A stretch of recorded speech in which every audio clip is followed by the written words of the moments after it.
નમસ્કાર, ધર્મલોકમાં આપનું સ્વાગત છે. હું છું કૃષ્ણા. દર્શક મિત્રો, ગુરુ અસ્ત થઈ રહ્યો છે. ગુરુ કેવી રીતે અસ્ત થતો હોય છે, ગુરુ અસ્ત થવાથી કેવો પ્રભાવ પડતો હોય છે અને ગુરુ અસ્ત થવાથી કયા કાર્યો થઈ શકે, કયા કાર્યો ના થઈ શકે, આ તમામ વાતો આજે જણાવીશું ધર્મલોકમાં.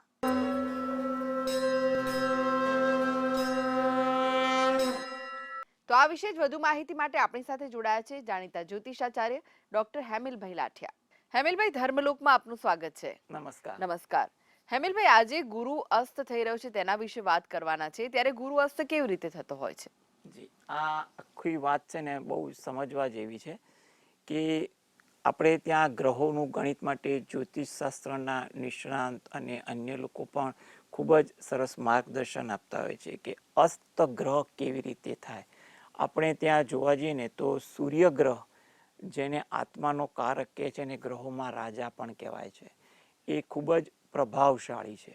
એટલે એ સૂર્ય છે ને 12 રાશિમાં દર મહિને રાશિ બદલે છે અને ગુરુ વર્ષમાં એકવાર, એટલે કે 12 મહિનામાં એકવાર, એટલે 12 મહિનાના અમુક દિવસોમાં આસપાસ રાશિ બદલે છે. આ આખું ગ્રહોનું ગણિત છે. એટલે ગુરુ ગ્રહ જ્યારે પણ સૂર્યના સાનિધ્યમાં આવે, આમ તો ગુરુ અને સૂર્ય મિત્ર છે, એટલે કે એવું કહેવાય કે એક રાશિમાં આવી જાય ત્યારે, અને એમાં પણ વિદ્વાનો એમ કહે છે કે એના અંશ તમે એકદમ નજીક આવે તો કોઈ જગ્યાએ ગણિતમાં એવું પણ કહેવામાં આવ્યું છે કે 5 અંશ અને કોઈ એમ કહે છે કે 10 અંશ સુધી વધુ અસ્તતા હોય છે. એટલે એ ગણિત પણ કેટલીક જગ્યાએ વિસ્તૃત રીતે સાનિધ્યમાં ગણાય છે. ટૂંકમાં આપણે એમ કહેવાય કે એક રાશિમાં સૂર્ય અને ચંદ્ર, સૂર્ય અને ગુરુ ભેગા થાય ને ત્યારે ગુરુ અસ્ત થાય છે. સૂર્ય અને ચંદ્ર તો અમાસને દિવસે ભેગા થાય જ, ત્યારે પણ ચંદ્ર અસ્તનો તો થાય જ છે. તેવી જ રીતે સૂર્ય અને શુક્ર પણ એક રાશિમાં ભેગા થાય, અંશાત્મક રીતે નજીક થાય ને ત્યારે પણ શુક્ર અસ્તનો પામે. હવે આ આખી વસ્તુ આપણે સમજીએ તો એક ગ્રહોની ગણિતમાં છે. એટલે કે હાલમાં આપણે જો ગણતરી કરીએ તો એવું કહેવાય કે સૂર્ય વૃષભ રાશિમાં પ્રવેશ કરે છે અને વૃષભ રાશિમાં સૂર્ય તો છે જ, એટલે એ અસ્ત તો થાય છે. અને અંશાત્મક રીતે જો વધુ નજીક હોય તો પ્રબળ અસ્તતા કહેવાય. એટલે કે એવું કહેવાય કે ગુરુ ગ્રહ જે શુભ ગ્રહ જે છે, જે શુભ ફળ પ્રદાન કરનાર છે. એટલે આપણે ત્યાં ગુરુનું બળ હંમેશા કોઈ મોટા સારા કાર્ય કરવાના હોય, ધારો કે કોઈ યજ્ઞ છે, જનોઈ છે, વાસ્તુ છે, લગ્ન છે વગેરે જેવા કોઈ કાર્ય કરવાના હોય ને એ કાર્યમાં ગુરુનું બળ આપણે જોતા હોઈએ છીએ. તો એમ કહેવાય કે ગુરુ સૂર્ય સાથે આવવાથી અસ્ત થાય એટલે કે એ બળ ઓછું મળે છે અથવા એનું બળ પ્રાપ્ત થતું નથી. એટલે એને કારણે આપણે જે આ ધાર્મિક કાર્ય કીધા એ આપણે કરતા નથી હોતા. હવે આવી જ રીતે સૂર્યના સાથે અસ્ત તો થાય જ છે, પરંતુ ઘણીવાર એવું કહેવાય છે કે પ્રબળ અંશ જોવા જઈએ ને તો અંશાત્મક રીતે નજીક હોય ત્યારે, અથવા સિંહ રાશિમાં આવી રીતે સૂર્ય ગુરુ ભેગા થાય, કે પછી ગુરુની ધન રાશિમાં ભેગા થાય ત્યારે એમ કહેવાય છે કે થોડીક અસ્તતા ગુરુની પણ વધી જતી હોય છે. એટલે આવા રીતે વિદ્વાનો વ્યાખ્યા કરતા હોય છે. તદ ઉપરાંત એના કેટલાક પરિહારો કે કેટલાક છૂટકાટ અમુક વિસ્તારમાં, જેમ કહે છે કે ગંગા ગોદાવરી તટનો આ બાજુનો ભાગ, કાવેરીનો આ બાજુનો ભાગ આ ગુરુના અસ્તના આ કારણે થાય, સિંહસ્થ ગુરુમાં આ પ્રકારે આ એરિયામાં અમુક વસ્તુમાં બાંધછોડ થાય છે વગેરે જેવા વિસ્તૃત નિયમો આપણને જોવા પણ મળતા હોય છે. આખું વિસ્તૃત સમજણ માંગી લે એવું છે. એટલે જ્યોતિષના નિષ્ણાંત છે કે કેટલાક ગ્રંથો છે એમાં પણ શ્રી દૈવજ્ઞ જે ગણાય છે એ પણ એવું કહેવાય કે ગુરુના અસ્તને ખૂબ જ ભારપૂર્વક કહે છે કે ગુરુ જ્યારે અસ્ત થાય ત્યારે કંઈ પણ મોટા માંગલિક કાર્ય, દીક્ષા છે, જનોઈ છે વગેરે જેવા કાર્યો પણ એ દિવસે અથવા એ સમયગાળા દરમિયાન થતા નથી હોતા. તદ ઉપરાંત આપણે જોવા જઈએ ને કે અસ્તતા કેટલી આવે, અને આ અસ્તતાને કારણે પણ ઘણીવાર શું થાય છે કે એના જ્યોતિષીય ફળાદેશમાં પણ ઘણો અગત્યનો ભાગ ભજવે છે. તદુપરાંત એ મુહૂર્તમાં પણ કેટલાક કાર્યમાં આ વસ્તુ ભાગ ભજવે છે તેવું જોવાય. મેદનીય જ્યોતિષમાં જોવા જઈએ ને તો પણ એવું કહેવાય છે કે ગુરુ અસ્તના ફળાદેશ ખૂબ જ વિસ્તૃત જોવા મળતા હોય છે. કારણ કે બંને મિત્રો તો છે જ, છતાં એના ફળાદેશમાં ઘણું બધું અગત્યતા આવે છે. જેમ કે સરકારના એવા કોઈ નિર્ણય હોય કે જે નિર્ણયો આપણે કોઈ જગ્યાએ ધાર્યા ના હોય, અથવા કંઈ પણ પ્રકારના જેને આર્થિક સમસ્યાને લગતો પ્રશ્ન પણ આવી શકે, જેવું બને કેવી બની શકે, કોઈ રોગચાળાને લગતી કોઈ ઘટના પણ આ દરમિયાન ધ્યાનમાં આવતી હોય છે, અન્ય પરિબળોને આપણે ધ્યાનમાં રાખીને જો વાત કરીએ તો. એટલે એવી રીતે ગણતરી કરવામાં આવે ને તો આ માનવ જીવનમાં એને કહીએ ને કે ઘણા તબક્કે આ ગુરુ અસ્ત થાય ને એનું કારકત્વ આપણે અસર કરે છે તેવું માની શકાય. અને એમાં આપણે યોગ્ય વિદ્વાનના સલાહ સૂચન મુજબ વર્તન કરતા હોઈએ છીએ. કારણ કે એવું કહેવાય છે કે ચંદ્ર અસ્તનો ક્યારે થાય? સૂર્ય ચંદ્ર ભેગા એટલે અમાસને દિવસે. સાધારણ રીતે આપણે જોઈએ ને કે અમાસને દિવસે મેં કીધું ને કોઈ પણ મોટા શુભ કાર્ય આપણે કરતા નથી હોતા. અમાસના ધાર્મિક વિધાનો માન્યતા જુદી હોય છે, જે પૂજન માટે હોય છે એ.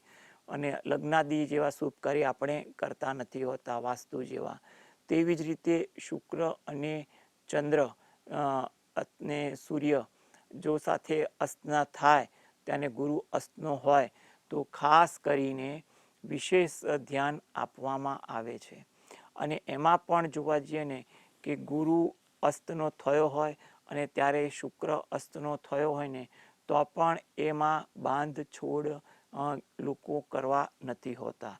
કેટલાક વિદ્વાનો એમ કહે છે કે જેમ કે અક્ષય તૃતીયાના દિવસ, એટલે કે અક્ષય એટલે કે જેનો નાશ થતો નથી એવી તિથિ અને એવા મુહૂર્ત, એને અબુધ મુહૂર્ત પણ કહેવાય છે, કે દરેક તબક્કે એ સારું ફળ, સારી એનર્જી આપે.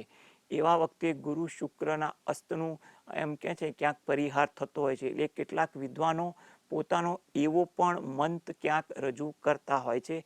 પરંતુ આ અસ્તનો જે સમયગાળો હોય છે એ સમયગાળામાં આ એક જ દિવસ પૂરતું અબુધ મુહૂર્તનો લાભ લઈ શકાય એવું વિદ્વાનો માનતા હોય છે. એટલે ક્યાંક કોઈ જગ્યાએ આ બાબતે મતાંતર પણ થતા હોય છે. એટલા માટે આ ગણિતનો વિષય છે એને આપણો સમજવો જરૂરી બનતો હોય છે. જી હેમિલભાઈ, જો ગુરુ અસ્ત થયો હોય તો કયા કાર્ય થઈ શકે અને કયા કાર્યો ન થઈ શકે? હા, હવે જ્યારે ગુરુ અસ્ત થાય ને એટલે એની તારીખ, અસ્ત થવાની તારીખ અને એ ફરીથી ઉદય થવાની તારીખ પંચાંગમાં ઉપલબ્ધ હોય છે. એટલે એટલા દિવસ દરમિયાન આપણે જોવા જઈએ ને તો કયા કાર્ય આપણે નથી કરતા. એમાં સામાન્ય રીતે જોવા જઈએ ને તો જનોઈનું કાર્ય નથી પસંદ કરવામાં આવતું, દીક્ષાનું કાર્ય જે છે, છતાં પણ કોઈ વિદ્વાનો પોતાના અનુભવને આધારે નિર્ણય લેતા હોય છે. અને એ ઉપરાંત લગ્નાદિ કાર્ય, વાસ્તુ કાર્ય, કોઈ મોટા હવન જેવા કાર્યો જે છે, ગૃહ પ્રવેશ છે વગેરે જેવા કાર્ય આ ગુરુના અસ્તમાં પસંદ નથી કરતા હોતા. એમાં પણ લગ્નની બાબતે ખાસ જોવા મળે છે કે જો ગુરુ અસ્ત હોય સાથે શુક્ર અસ્ત હોય તો નથી જ કરતા.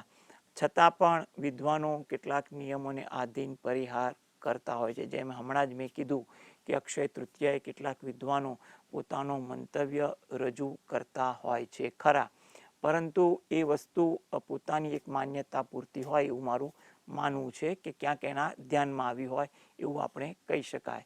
હવે એ રીતે પણ જોવા જઈએ તો કે આ પરિહાર તો થાય છે, તો કયા કાર્ય થઈ શકે? તો સામાન્ય રીતે કોઈને શ્રીમંત પ્રસંગ હોય તો આ સમયગાળા દરમિયાન શ્રીમંત પ્રસંગના દિવસોમાં આ વસ્તુ લોકો બાધ્ય કરતા નથી હોતા. અથવા કોઈ કામ શરૂ થયેલું હોય, જેમ કે મકાન બાંધવાનું કામકાજ ચાલુ થઈ ગયું હોય તો એને કન્ટિન્યુઅસ રાખવાનું કામકાજ તમે કરી શકો છો.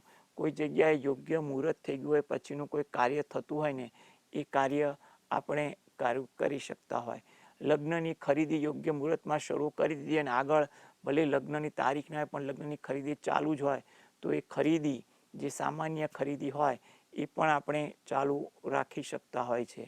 તદ ઉપરાંત એવા ઘણા બધા કાર્ય જે છે કે જે વ્યવહારુ દ્રષ્ટિએ આપણે કરી શકતા હોય, તો એવા કાર્યો પણ આ દિવસે કરી શકાય છે. જેમ કે તમે કોઈ પૂજા પાઠ ભગવાનની શ્રદ્ધા અનુસાર કરવા માગતા હોય, ઇવન તમે ગુરુના જાપ પણ કરવા માગતા હો, તો પણ આ દિવસે ગુરુના જાપ પણ તમે પોતે કોઈના માર્ગદર્શન હેઠળ પણ તમે કરી શકો છો. એ સિવાય કોઈ દાન કર્મ કરવાનું હોય, કોઈ યથાશક્તિ કોઈને મદદ કરવાના સારા કાર્ય કરવાના હોય, વગેરે જેવા કાર્ય પણ તમે આ દિવસે કરી શકો છો ખરા. એટલા માટે આપણા શાસ્ત્રમાં ગુરુ શુક્રના અસ્ત વિશે ખૂબ જ ધ્યાનથી માર્ગદર્શન આપવામાં આવેલું છે. એમાં પણ ઘણીવાર એવું કહેવામાં આવે છે કે ગુરુનો અસ્ત હોય અને સાથે સાથે સૂર્યનો પણ ચંદ્રનો પણ અસ્ત હોય અને શુક્રનો પણ અસ્ત હોય, ત્યારે રજો દર્શનના કેટલાક નિયમ હોય સ્ત્રીઓના સ્ત્રીકાળના, એવા નિયમોમાં પણ બાંધછોડ કરવામાં આવે છે. એમાં પણ કોઈ મોટા દોષ કે વિધાનનું કોઈ માર્ગદર્શન કે ઉલ્લેખ વિશેષની જરૂર નથી હોતી કોઈ મોટું કાર્ય હોય તો. એના માટે પણ કેટલાક નિયમો છે, વિદ્વાનો પાસેથી એનું માર્ગદર્શન પણ મળતું હોય છે. તેવી જ રીતે જોવા જઈએ ને કે ગુરુના અસ્તના દિવસો દરમિયાન કોઈને સારવારની જરૂર હોય, તો સારવાર દરમિયાન પણ તમે ઈશ્વરનું નામ સ્મરણ સાથે સારવાર રાબેતા મુજબની તમે કરવાની હોય એ તમે કરી શકો છો ઈશ્વરનું નામ દઈને. એટલે ઘણીવાર લોકોને દ્વિધા પણ થતી હોય છે, નિર્ણય લેવામાં તકલીફ પણ પડતી હોય છે, પરંતુ અમુક વસ્તુ એવી છે કે વ્યવહારુ અભિગમ પણ વધુ માંગે છે. એટલે કે છૂટછાટવાળી વસ્તુ થોડીક વ્યવહારમાં વધુ આવે છે અને આપણે જે નથી કરતા એ વસ્તુ આપણે મુખ્યત્વે જે વસ્તુ જીવનમાં હોય એ વસ્તુ આપણે એના પર પરિહાર કરતા હોય છે. એટલે ઘણીવાર લોકો પણ આવા વહેમને દ્વિધામાં આવી જતા હોય છે ખરા. હવે કોઈને ધારો કે કોઈ કામ ચલાઉ જગ્યાએ કંઈ પણ કાર્ય કરવાનું હોય, તો એ કાર્ય પણ કરવામાં પણ કોઈ મોટા દોષ આમાં લોકો કહેતા નથી હોતા, કારણ કે કોઈ કામ ચલાવ કરવાનું હોય, કોઈ ટેમ્પરરી કોઈ વસ્તુનું પ્રયોજન કરવાનું હોય, એવા પ્રયોજનોમાં પણ આપણે અસ્તનો ભાવ વધારે પડતો દેખાતા નથી હોતા. અસ્તનો ભાવ આપણે દીર્ઘકાલીન કાળ, જેમ કે આપણે કહીએ કે કોઈ યંત્રની આરાધના કરવી હોય, લગ્ન છે, વાસ્તુ છે, એટલે ગૃહ પ્રવેશ છે, મકાન લગતું બાંધકામ, એવી જગ્યાએ આપણે ખાસ ભાર મૂકતા હોઈએ છીએ. એટલે આ બધી બાબતો ઘણીવાર શું છે, એક સમજણ અને વ્યવહારુતા પણ ખૂબ જ માંગી લેતા હોય છે. ઘણીવાર પણ એવું થાય છે કે લોકોને દ્વિધા આવી જાય છે કે આ તારીખે ગુરુ અસ્તનો થાય છે અને કોઈનું માર્ગદર્શન મળ્યું હોય છે કે તમારે આ પ્રકારની ચિકિત્સા કરવાની છે, તો પણ એ લોકો ખચકાતા હોય છે. પણ એમાં એવો વહેમ ના રાખવો, કારણ કે તમારી પ્રાથમિક ચિકિત્સા તો અગાઉથી ચાલતી જ આવતી હોય છે, માટે તમારે એ વસ્તુ પર એમાં બાધ્ય નથી હોતી. એટલે કઈ વસ્તુ બાધ્ય છે એનું તમે થોડુંક સમજણ કેળવી લો, કઈ વસ્તુ બાધ્ય નથી એની તમે જાણકારી રાખો ને, તો તમારા માટે કોઈ વસ્તુ વહેમનું કારણ બનતી નથી. એટલે આ વસ્તુ જો તમે વિસ્તૃત સમજણ અને માર્ગદર્શન સાથે કરો ને, તો તમારા માટે આ વસ્તુ ઉપયોગી અને લાભપ્રદ બને છે. જી હેમિલભાઈ, તમે ધર્મલોકમાં ઉપસ્થિત રહ્યા દર્શક મિત્રોને જે ગુરુ અસ્ત વિશે માહિતી અને માર્ગદર્શન આપ્યું તે માટે આપનો આભાર. નમસ્કાર. નમસ્કાર. તો દર્શક મિત્રો, આ સાથે જ આગળ જોઈશું વિશેષ રજૂઆત સુખની શોધમાં. તે પહેલા લઈએ વિરામ.